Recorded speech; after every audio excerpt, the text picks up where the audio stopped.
Halo pemirsa, selamat berjumpa kembali dengan saya Argo Pratomo. Kali ini saya sengaja mencari seorang tokoh hukum dari Yogyakarta yang saya mengenal beliau ini sudah puluhan tahun semenjak masih mudanya beliau. Dan saya mendengar sekarang ini Pak April Supalianto SH, MHum Mbak ya? MS ya? MM ya. Itu saya dengar beliau ini pendukung militan dari Anies Caimin perubahan, dan juga beliau ini baru saja membuat aliansi advokat yang menginginkan Jokowi mundur dari jabatannya.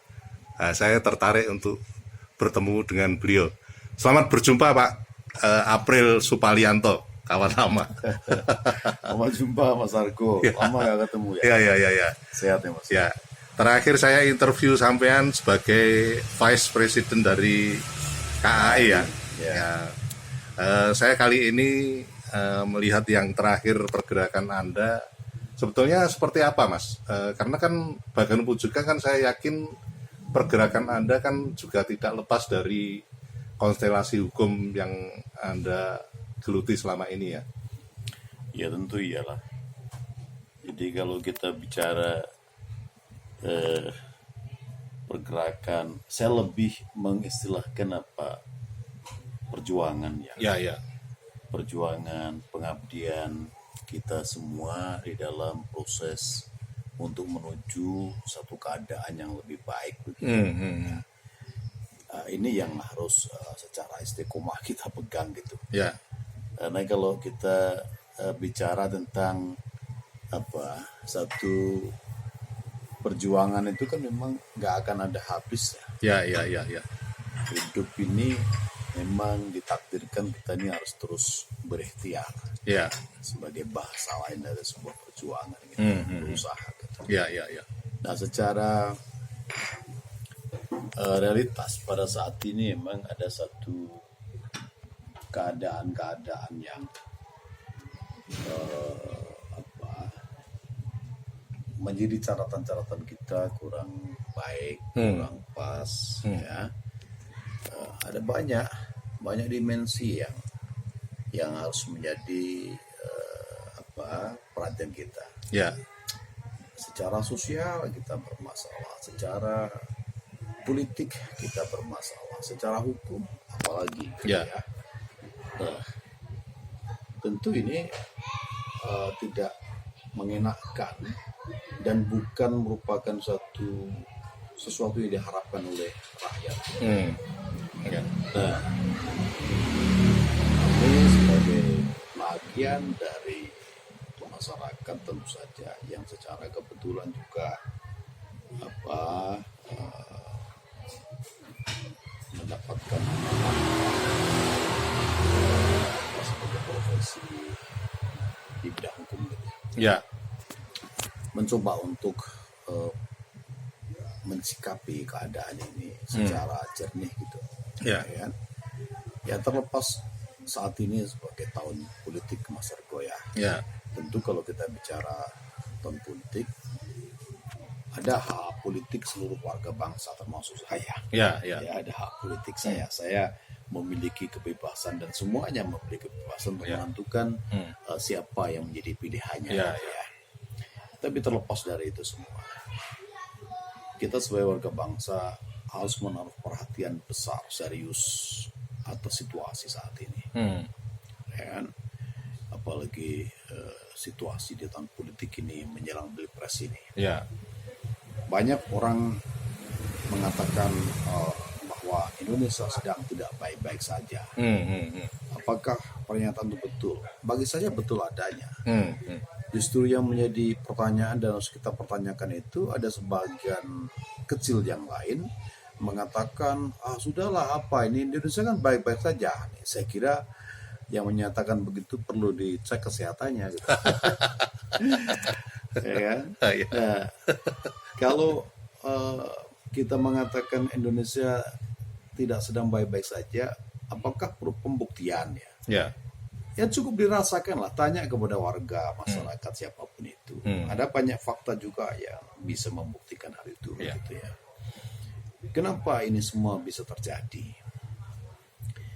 Yang pertama, yang harus kita sadari betul, dulu Indonesia ini didirikan, dibangun dengan tujuan apa sih? Ya. Ya kan?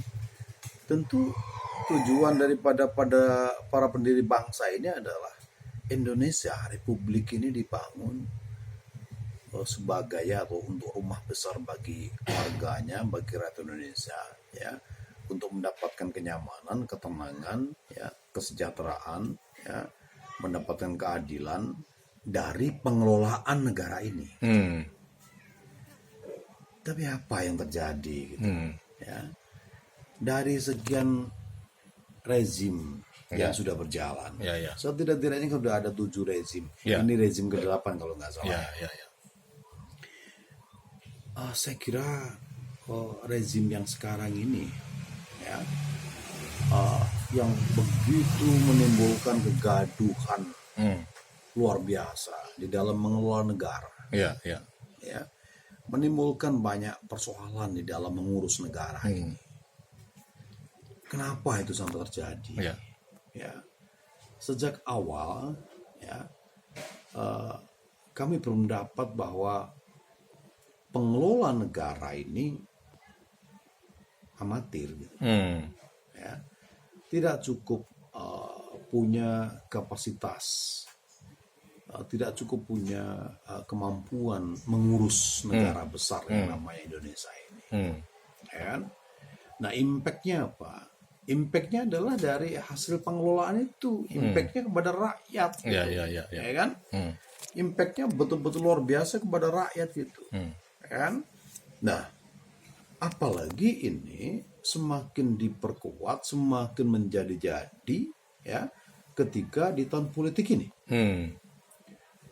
negara atau tepatnya penyelenggara negara atau tepatnya presiden, ya, ini semakin kebablasan secara negatif di dalam menjalankan tugas dan fungsinya. Gitu. Termasuk ugal-ugalan nggak itu?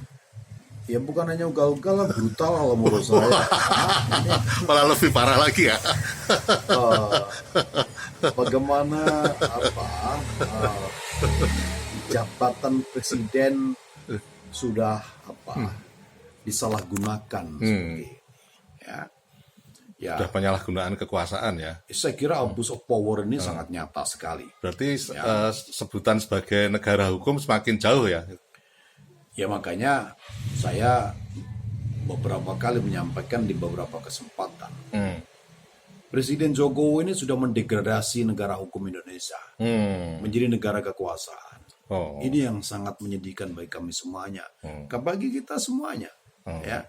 Hukum yang semestinya itu mengendalikan kekuasaan, sekarang ini para penguasa dan untuk kekuasaan yang mengendalikan hukum. Makanya Anda membuat aliansi untuk segera mundur Jokowi itu ya? Ya itu salah satu ungkapan pikiran kami semua, ungkapan dari kendak setelah melihat, mengkaji keadaan ini semua. Ya banyak memang Mas Ego, kenapa mesti harus minta saudara Jokowi mundur gitu. Coba bayangkan, kita ini kan bicara kemaslahatan ya, kemaslahatan bangsa, kemaslahatan rakyat kan. Presiden ini di bulan-bulan terakhir ini semakin menjadi-jadi, ya, melakukan kesalahan-kesalahan dalam posisinya sebagai presiden. Ya kan?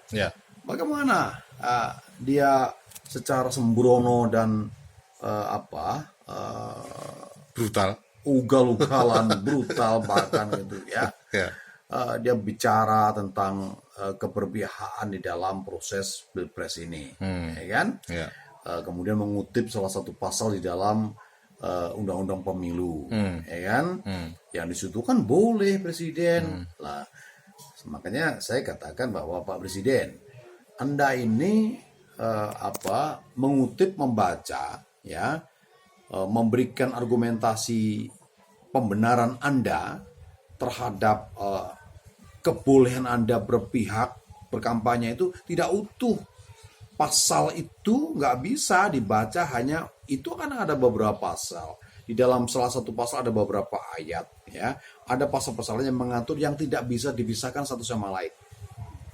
Ya kan? Nah, janganlah dipelintir semacam itu. Makanya kan benar seperti dikatakan oleh salah satu tokoh bangsa ini, dan saya juga sepakat, ya, daripada berdebat kusir seperti itu, kumpulkan aja ahli tata negara tentang pernyataannya presiden itu, tentang seolah-olah dia boleh berpihak, boleh berkampanye itu dengan merujuk Undang-Undang 17 tahun 7 tahun 2017 tentang pemilu itu. Benar bang enggak klaimnya itu, ya kan? Ya. Saya bukan ahli hukum tata negara, tetapi kita pahamlah pasal-pasalnya kayak apa gitu, ya. Nah itu salah satu contoh. Kemudian bagaimana dia mempolitisasi hukum, konstitusi, ya. Kita sama-sama ingat ketika proses pencalonan anak kandungnya itu, ya kan? Ya. Dimulai dari proses di Mahkamah Konstitusi. Ya. Oke? Ya. Sampai lahirnya putusan nomor 90 tahun 2023. Ya. Ya kan? Ya.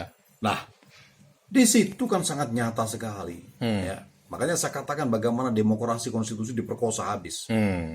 Ya. Ya. Diperkosa habis untuk kepentingan segelintir orang, untuk kepentingan sekelompok tertentu orang. Ya. Ya kan? Ya. Nah, dengan alasan bahwa ini perlu melahirkan anak muda. Loh, siapa sih yang tidak sepakat dengan anak muda? Ya. Bro, Ya. kita setuju, karena estafet kepemimpinan ini pada saatnya yang tepat memang harus jatuh kepada anak muda. Ya. Tapi pertanyaannya adalah anak muda yang kayak apa dulu? Ya. Ya. Tentu kan anak muda yang harus berisi, Ya. bukan anak muda yang suwong otaknya gitu. Ya kan? Ya. Ya. Perlu pengalaman, ada basis Ya. kemampuan, ada basis pengalaman. Sekolah aja ada Atau jenjangnya basis ya. keilmuan gitu. Ya. Ya. Ini yang harus kita tampilkan ketika kita bicara tentang anak muda yang harus kita munculkan sebagai pemimpin. Sekali lagi, siapapun saya kira sepakat bahwa anak muda harus mulai ditampilkan untuk memegang tongkat estafet kepemimpinan. Ya. Tapi sekali lagi bukan sembarang anak muda, bukan asal-asalan begitu loh. Ya. Bukan karena dia anaknya presiden, bukan karena dia bisa mengendalikan kroni-kroninya, kekuasaannya, bukan seperti itu. Ya. Ya, Oke setuju Pak itu. April, sampai di situ dulu. Maaf saya potong karena keterbatasan waktu ini. Nanti lain kali saya akan datang lagi, dan saya terima kasih sekali Pak April. Ya, oke. Ya. Terima kasih. Nah pemirsa, akhirnya saya Argo Pratomo Nugroho terima kasih atas perhatian Anda. Sampai jumpa.